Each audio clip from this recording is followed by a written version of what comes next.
नमस्कार दोस्तों, मैं हूं रोशन और आप देख रहे हैं रोशन जीके एकेडमी के ऑफिशियल यूट्यूब चैनल। दोस्तों, भारतीय राज्य व्यवस्था और संविधान से रिलेटेड जो 2000 अति महत्वपूर्ण प्रश्न का श्रृंखला यहां पर चल रही है, उसका ये चौथा लेक्चर है। तो आप लोग दोस्तों इसको देखिए आराम से, क्योंकि परीक्षा के दृष्टिकोण से बहुत ही महत्वपूर्ण है। चाहे आप किसी भी एग्जाम की तैयारी करें, पॉलिटी के अगर प्रश्न पूछे जाते हैं तो ये पॉलिटी के प्रश्न इन्हीं में से पूछे जाएंगे।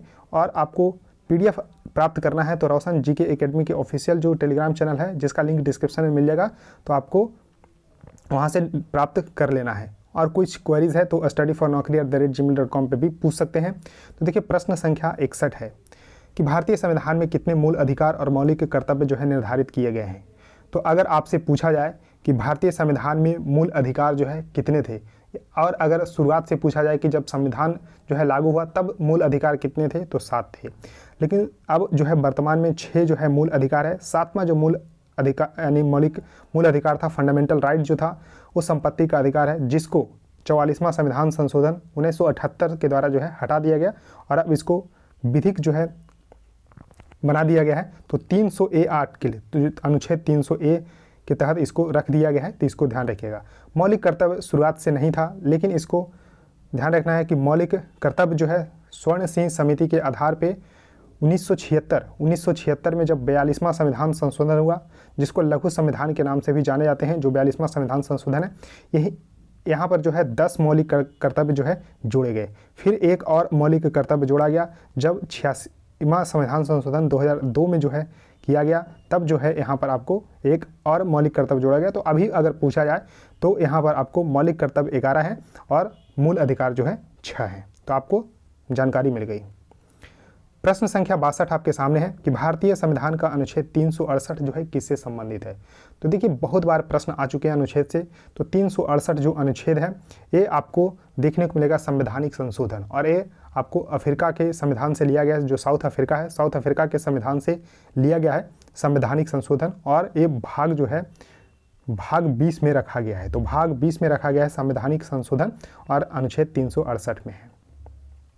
प्रश्न संख्या 63 है कि भारतीय संविधान के किस अनुच्छेद में मौलिक कर्तव्य से संबंधित प्रावधान किए गए हैं। तो देखिए, मौलिक कर्तव्य जैसा कि मैंने बताया, तो अनुच्छेद 51 में जो है रखा गया है। अनुच्छेद 51A में रखा गया है, और भाग 4A में रखा गया है। तो ये भी ध्यान रखना है कि भाग 4A में और 51A में जो है यहाँ पर आपको मौलिक कर्तव्य रखा गया है।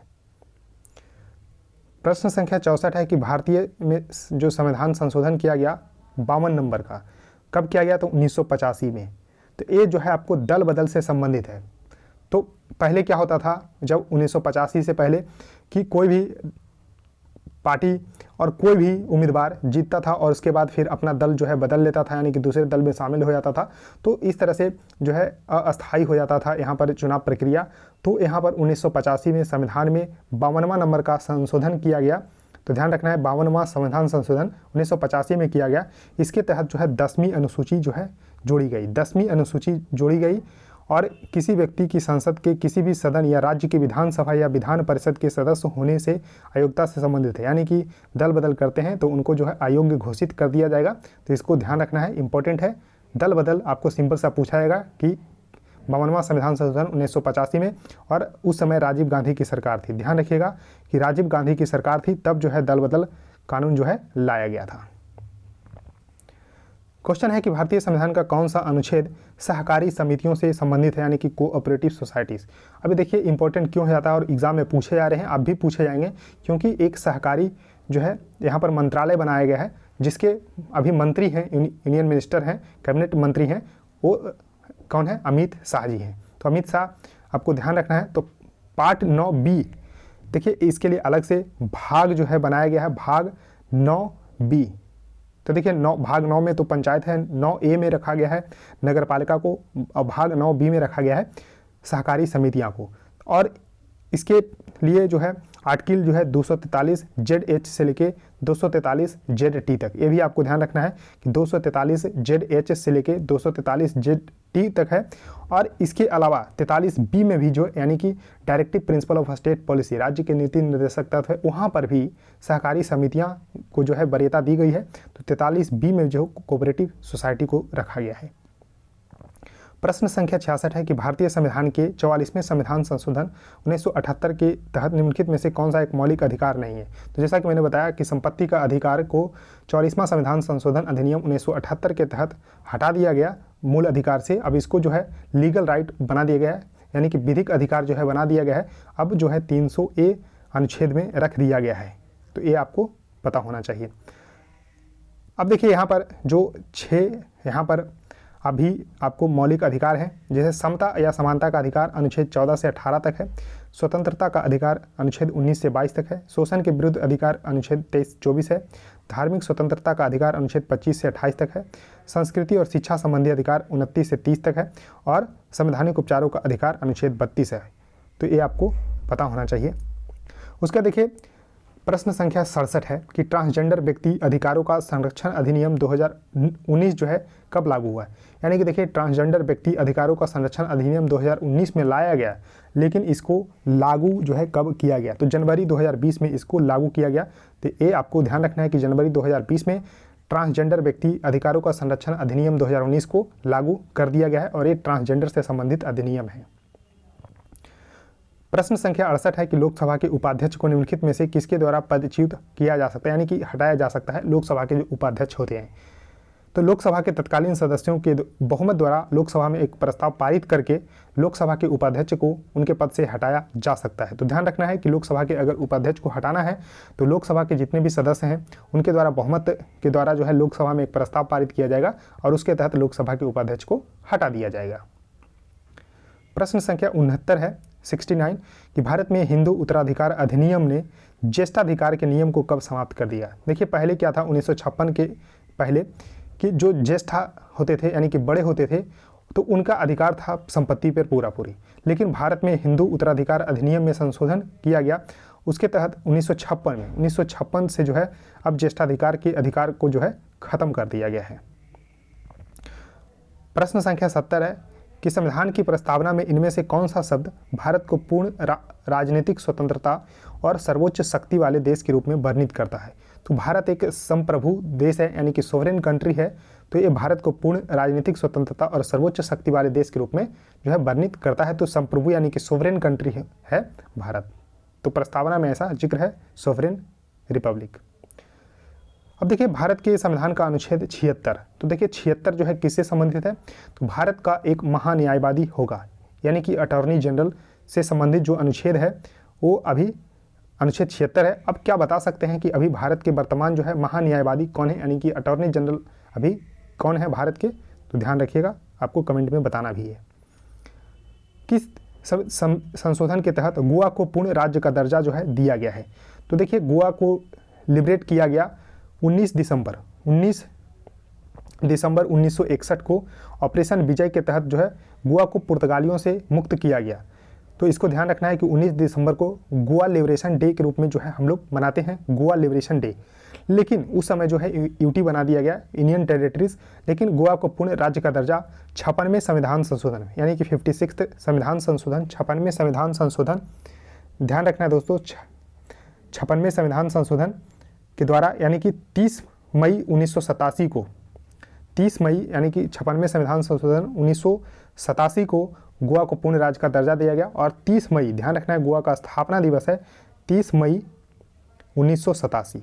तो गोवा अपना स्थापना दिवस मनाता है 30 मई को, जबकि लिबरेशन डे 19 दिसंबर को। अब देखिए प्रश्न संख्या 73 है कि केलकर समिति 2015 में जो लाया गया था वो किससे संबंधित है। तो देखिए अब संरचनात्मक विकास के पीपीपी मॉडल, देखिए पीपीपी मॉडल है, प्राइवेट पब्लिक पार्टनरशिप मॉडल है, यानी कि अब संरचनात्मक विकास के लिए पब्लिक प्राइवेट पार्टनरशिप मॉडल से संबंधित है विजय केलकर समिति 2015 का। अब देखिए हिंदू विधवा पुनर्विवाह अधिनियम निम्नलिखित में से किस वर्ष में लागू हुआ था। तो देखिए हिंदू विडो रीमैरिज एक्ट जो है 1856 का ही है। तो देखिए अंग्रेजों के ज़माने का झेलर है ये, क्योंकि अंग्रेज जो है उस समय थे, अंग्रेज का राज्य चल रहा था, और उस समय 1856 में कंपनी का यहाँ पर डायरेक्ट रूल चल रहा था। तभी का जो है हिंदू विधवा पुनर्विवाह अधिनियम जो है पारित किया गया था 1856 का। प्रश्न संख्या 75 है कि उत्तर प्रदेश के बाद किस राज्य में लोकसभा सीटों की संख्या सबसे अधिक है? तो देखिए, लोकसभा सीटों की संख्या हो, चाहे विधानसभा की सीटों की संख्या हो, विधान परिषद की हो, राज्यसभा की सीटों की संख्या हो, तो सबसे ज़्यादा जो है उत्तर प्रदेश में है। तो लेकिन उत्तर प्रदेश में लोकसभा की सीटों की संख्या आपको ध्यान रखना है दोस्तों, कितना है? तो 80 है। लेकिन उनके बाद का पूछा जा रहा है तो महाराष्ट्र, तो महाराष्ट्र यहाँ पर आपको ध्यान रखना है कि महाराष्ट्र में कितना है? तो 48 है। तो 48 सेकंड नंबर पे है। और उसके बाद आप वेस्ट बंगाल में कितना है? तो 42 है। बिहार में कितना है? तो 40 यानी कि 40 है। आंध्र प्रदेश में कितना है? तो 25 है। और तमिलनाडु में कितना है? तो 39 है। तो देखिए, एक बार और मैं आपको बताता हूँ कि उत्तर प्रदेश में लोकसभा की सीटों की संख्या 80, महाराष्ट्र में 48, उसके बाद वेस्ट बंगाल में 42, बिहार में 40, तमिलनाडु में 39 और यहाँ आंध्र प्रदेश में 25। और क्या आप अपने राज्य का जो है बता सकते हैं कि आपके यहाँ लोकसभा की सीटों की संख्या कितनी है? प्रश्न संख्या 76 है कि भारतीय संविधान के निम्न में से किस अनुच्छेद के अंतर्गत किसी राज्य के राज्यपाल को राष्ट्रपति द्वारा अपने हस्ताक्षर और मुहर सहित अधिपत्र द्वारा नियुक्त किया जा सकता है? तो अनुच्छेद 155 में जो है ऐसा जिक्र किया गया है। अनुच्छेद 155 के तहत जो है राज्य के राज्यपाल को राष्ट्रपति द्वारा अपने हस्ताक्षर और मुहर सहित अधिपत्र द्वारा नियुक्त किया जा सकता है। तो अनुच्छेद 155 जो है आपको ध्यान रखना है। अब देखिए, अनुच्छेद 153 जो है राज्य में एक राज्यपाल होगा, तो अनुच्छेद 153 में ऐसी बात की गई है। और भारत के एक राष्ट्रपति होंगे, अनुच्छेद 52 में ऐसा जो है बात किया गया है। प्रश्न संख्या 77 है कि पिता की संपत्ति में पुत्रियों को समान अधिकार देने के लिए हिंदू उत्तराधिकार अधिनियम 1956 को किस वर्ष संशोधित किया गया? तो देखिए, हिंदू उत्तराधिकार अधिनियम 1956 का है, जिसमें 2005 में संशोधन किया गया।